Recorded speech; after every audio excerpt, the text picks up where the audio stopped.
Hamas is at odds with the Palestinian Authority. I mean, President Biden was reduced to talking to the Palestinian Authority about what's happening in Gaza, which he has no control over Gaza at all. So this is a great test, though, of course, for President Biden to see if he can do anything.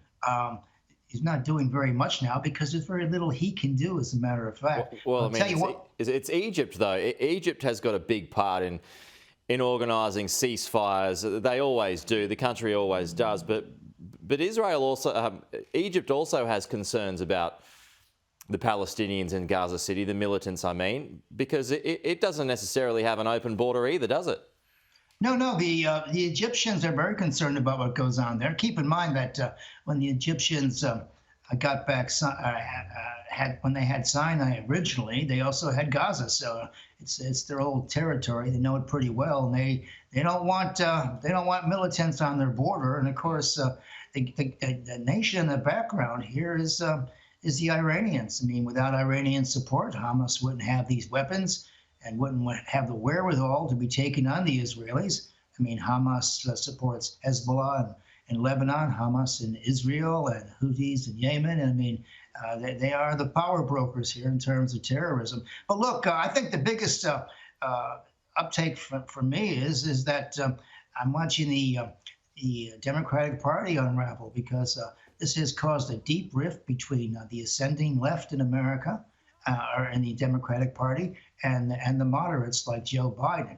And they've made it very clear in Congress and even in the United Nations that they see this as racial injustice going on, and that the Israelis are responsible.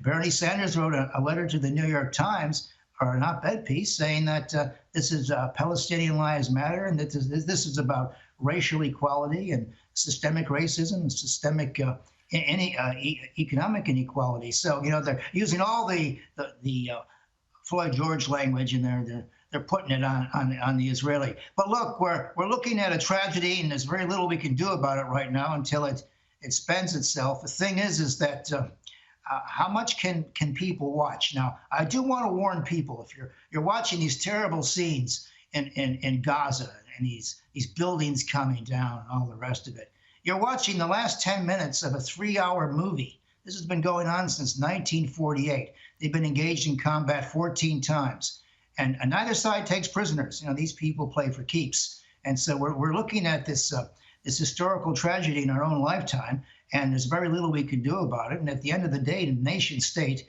those 193 nations that make up the United Nations, they do what they damn well please. Yeah, that's true. That's why they're often can't really make a mark in this kind of conflict, in this kind of circumstances.